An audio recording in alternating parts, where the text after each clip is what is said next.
Welcome again, it's the Zero M Health. As we have promised in the last video, we're going to be talking about the thyroid approach to a diarrhea patient. Kindly, if you didn't watch last video, go back and watch it first, so that you can understand some pathophysiologies within these approaches. Let's get started. Proper history and physical examination act as an initial approach to a diarrhea patient.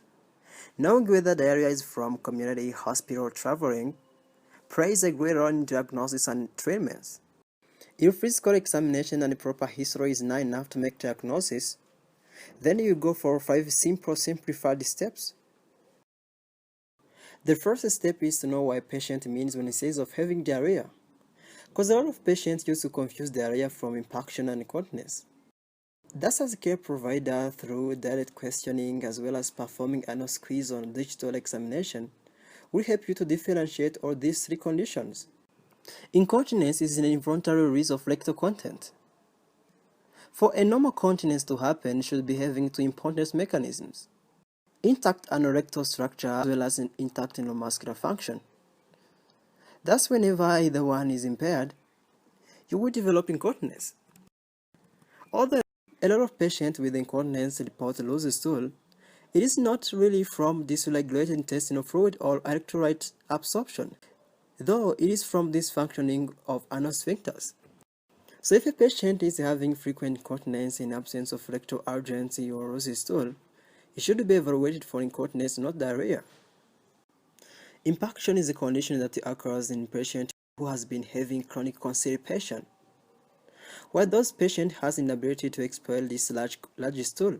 Some pathophysiologies behind is that due to accumulation of large stool mass in the rectum, this will cause distension on the rectum, which will in turn stimulate 2 important conditions: the relaxation of internal anal sphincter and induction of secretion proximal to obstructing stool.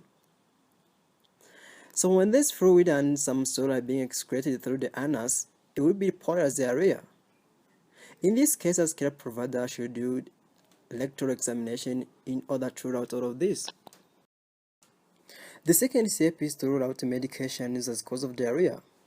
Since nearly all medications can lead to diarrhea: antacids, antibiotics, selective serotonin reuptake inhibitors, proton pump inhibitors, some supplements that contain magnesium, as well as non-steroidal anti-inflammatory drugs. So those medications, they cause diarrhea through different ways. Like where antibiotics, they cause diarrhea by decreasing normal flora, which plays a great role in fermentation of unabsorbed carbohydrate. So they also lead to an individual to be susceptible to Clostridium difficile, which is a serious infection. Some medications, which are mesenteric vasoconstrictors, they act by decreasing blood flow to the level of intestine. Thus, food absorption will be impaired.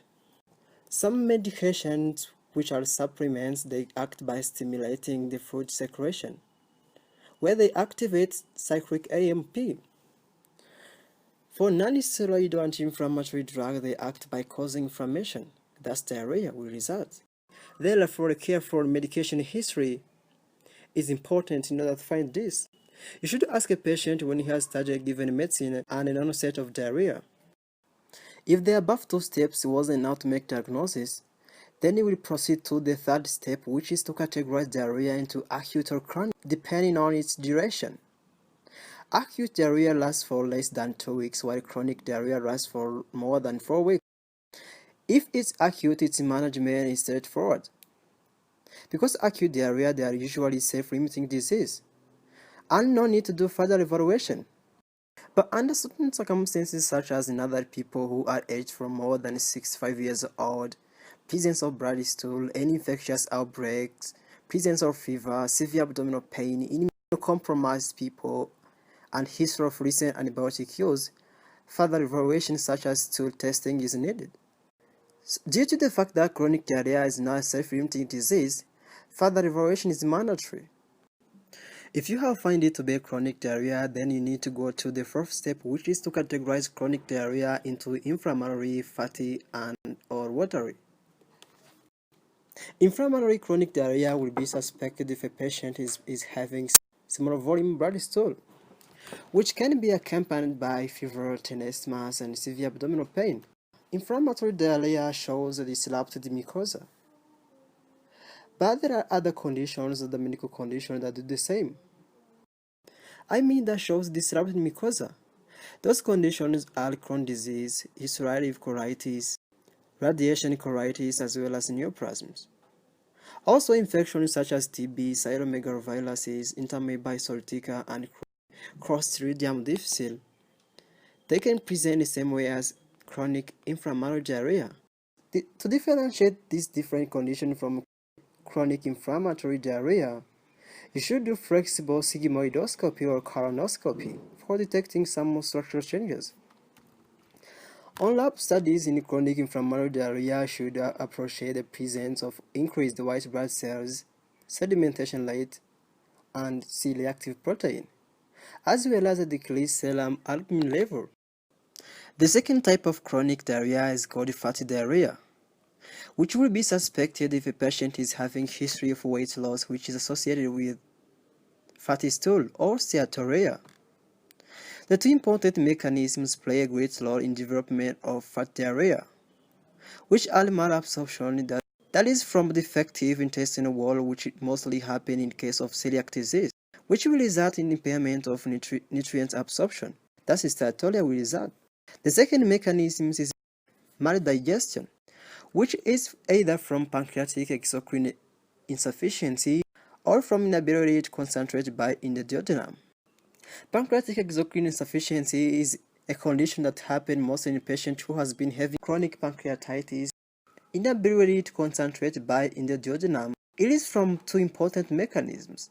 The first, it can be from the presence of small intestinal bacterial overgrowth, which are the bacteria that will deconjugate bile and thus fat will not be digested. It can be also from cirrhotic liver, where the liver will not form bile which digests fat. Thus, when steatorrhea is identified, you should first differentiate whether it is from malabsorption or from maldigestion. How will you diagnose this condition? Say we use Sudan test in order to screen most clinical significant steatorrhea. What a standard screening method is by quantitative measurement of steatorrhea, where patient is given 100 grams of fat diet, and it will confirm the presence of steatorrhea when you detect more than 70 grams of fat in stool by 24 hours. If intestinal wall abnormality is suspected in case of celiac disease, you should do endoscopic biopsy for detecting those changes. If you suspect of having small intestinal bacterial overgrowth, which is mostly from intestinal stasis, immunodeficiency, and acrohydria, then perform duodenal content aspiration. In case of chronic pancreatitis, do CT scan and endoscopic ultrasonography. The third type of chronic diarrhea is called water diarrhea. This type of diarrhea is classified into osmotic or secretory diarrhea. The way to differentiate secretory from osmotic is by seeing their response to fasting, or by measuring stool osmotic gap. You should know that osmotic diarrhea will abate during fasting. It means there will be some improvement. But for secretory diarrhea, it will not abate during fasting. Stool osmotic gap is calculated by multiplying the sum of sodium and potassium ion by 2, and the product gained is subtracted from 290 mmol per liter. Then if a stool osmotic gap is greater than 50 mmol per liter, then it will be osmotic diarrhea, which is mostly from carbohydrate malabsorption and laxative ingestion, which mostly contain magnesium, sulfate, and phosphate ions. When stool osmotic gap is less than 50 mmol per liter, then it is secretory diarrhea, which is mostly from infection, but only when it is acute, though infectious cause of chronic diarrhea is uncommon. Thus, as a care provider should find other possible causes of this diarrhea, which can be either a bile acid malabsorption, non-osmotic laxatives, inflammatory bowel disease. Also, peptide-secreting endocrine tumors such as glycagonoma, gastrinoma, they may all lead to secretory diarrhea. So if you have gone through all of the above 4 steps and you cannot find the exact cause of diarrhea or you cannot diagnose diarrhea, Then you should go to the fifth step, which is to consider factitious diarrhea, which is a personal self-induced diarrhea, and mostly resulted from self-ingestion of laxative. Due to the fact that patient had take these medications on his own, it is difficult for a care provider to diagnose this. The only possible way to diagnose factitious diarrhea is to suspect it, where you need to do endoscopy, colonoscopy in order to detect those laxatives, as well as measuring stool osmolarity. Noting that on colonoscopy you need to appreciate the presence of pseudomelanosis coriae, which is a brown discoloration of chronic mucosa, and mostly it is from ingestion of anthraquinone laxatives. Thanks for following. Kindly subscribe on the Zero M Health for more important videos that are coming. In the next tutorial, we will be talking about most common ear condition. See you there.